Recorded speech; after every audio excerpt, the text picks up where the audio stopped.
Fjórði kafli, tófa.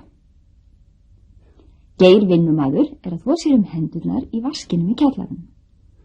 Venjulega gengið inn kjallaramegin á Hörgsóli og vaðstíði eða lúlpur og regnkápur haft þar. Þarna hefur verið settur upp vaskur, en gallinn við hann sá að í hvers skipti sem skrúfaði frá krananum drýpur vatn á gólfið. Gamalt vaskafætur undir leganum og Guttormur litli hefur það verk að tæma það svona annað slagið. Þetta þykir honum ekkert skemmtilegt verk, því það ekkert gaman að lyfta fullu vaskafæti án þess að sullust úr því. Pottormur, kallar Geir, pottormur! Geir kallar Guttorm oftast pottorm. Bráðum þeirra flæður fatinu þínu, drengur, segir hann, þegar Gutti kemur og halla á eftir honum. Þetta ekki verkið þitt, Putti litli? Gutti óurlega móðgaður yfir að vera kallaði Putti litli. En Geir kátur strákur og raunar besti strákur. Hann bara að gera grín til að lífga upp á tilveruna. Þegar Geir farinu upp á loft, þá segir Halla. Ekki til eitthvað slanga, Gutti, sem við getum fest fyrir lekan og látið svo vatnið drjúpa í vaskin? Þetta líst Gutta vel á.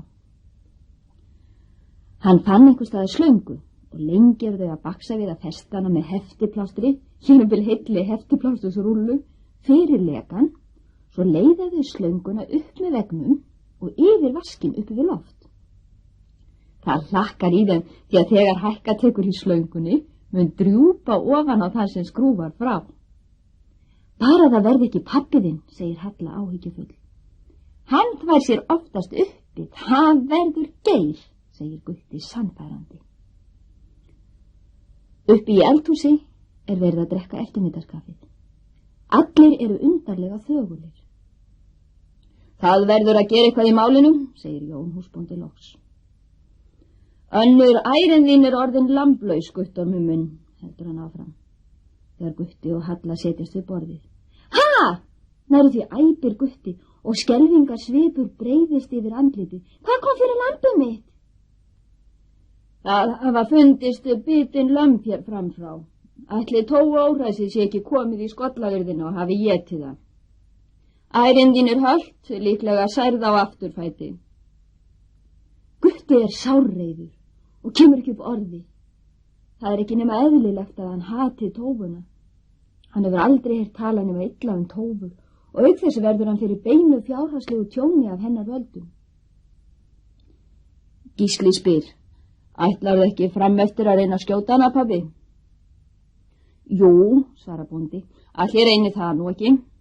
Annars gæti hún verið búin að koma upp yllingunum og búin að yfirgefa grenið og það nú oft erfitt að ná hlaupadýrum. Pabbi, segir Gísli, get ég komið með þér?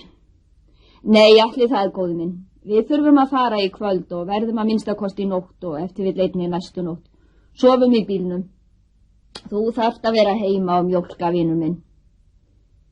Geir vinnumaður situr beint á móti Höllu og Gísla við borðið. Þú ert of lítill, kallinn, segir hann stríðnislega. Þú nærð varla upp ennþá til að kissa konuefni bless. Halla og Gísli forðast að líta hvort á annar. Það að vísu satt að Gísli töluvert lægri en Halla, en þar fyrir utan verður maður alltaf spældur þegar verður að stríða manni með stelpum.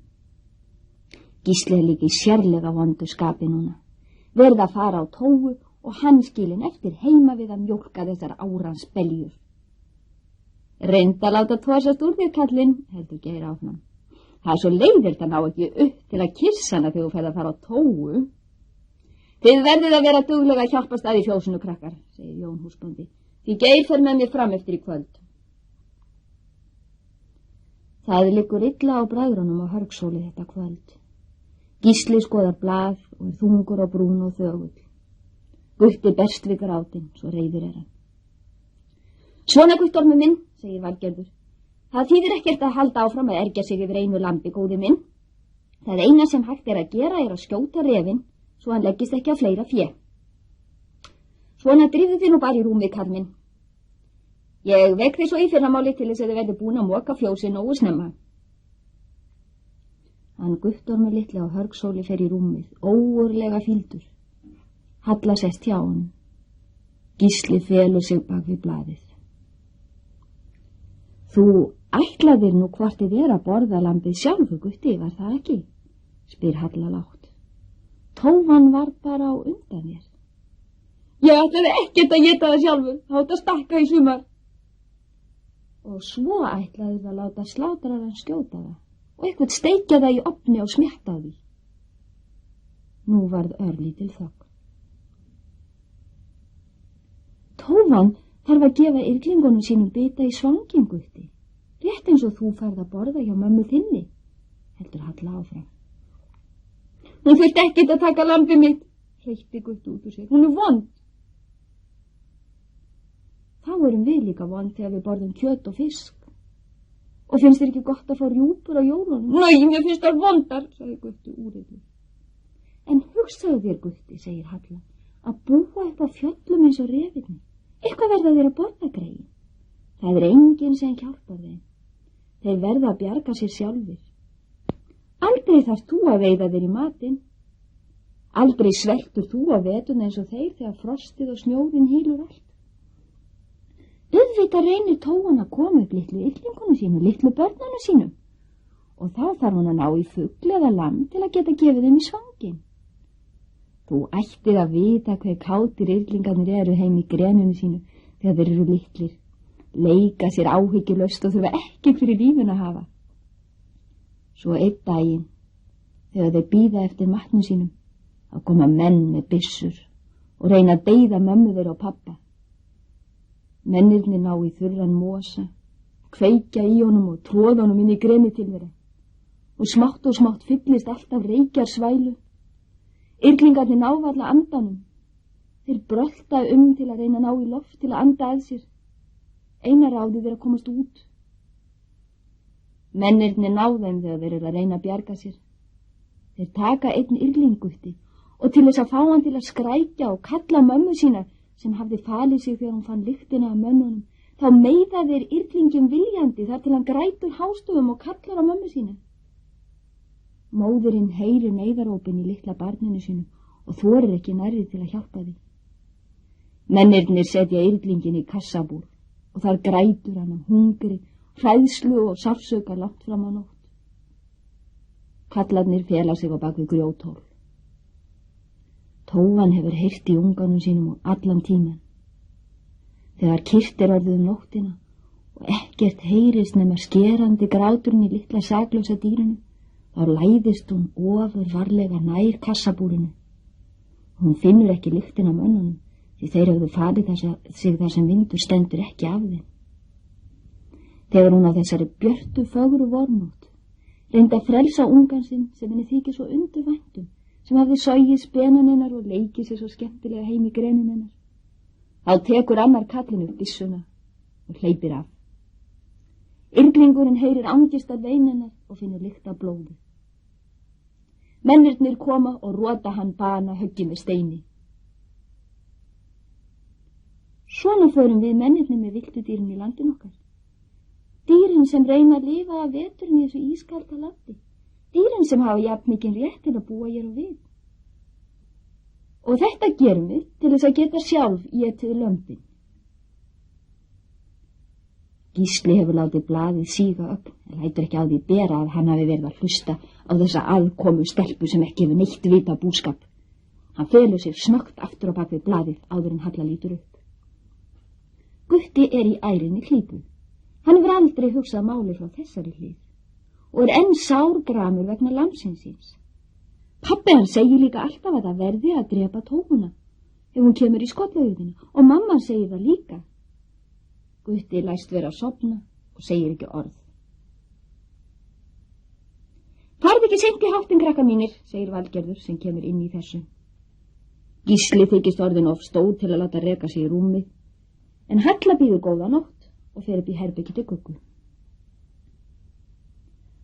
Að kvöldi næsta dags koma þreyttar og þvældar refaskittur akandi á jeppanum í hlað á Hörgsóli. Gutti sprettur á fætur og hendist út. Náðurðu Tói, pabbi? Nei, það var ekki kvikindin einstaðan nærri urðinni. Gutti hjálpa pappa sínum og Geir að bera dótið inn úr bílnum.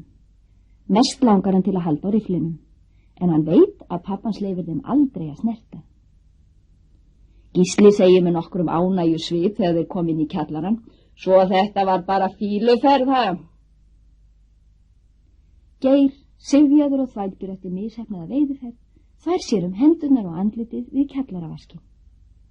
Allt í einu fer að drjúpa úr slöngunni sem Gutti og Halla settu á kranarlegan og það drýpur á kollin og Geira.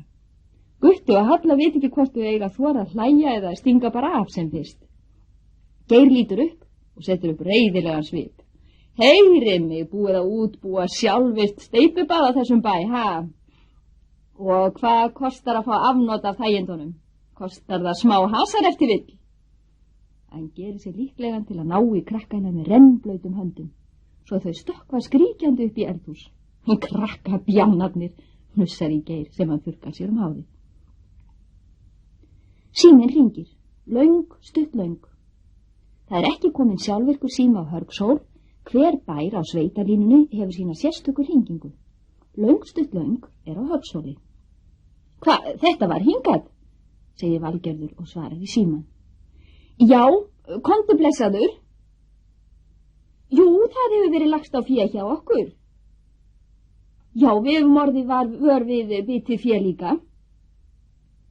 Já, Jón og þeir lágu ymmit við skollaurðina í nótt leið, en það var ekki dýr að finna. Jæja, nú það, skaut hann þá bara á færi, hve marga? Já, það munar ekki það. Hann Hrafngrímur á Sjafnarflötum lætur sem ekki muna það, sá góði maður. Já, það alltjent gott að vera lausið þennan ófögnuð.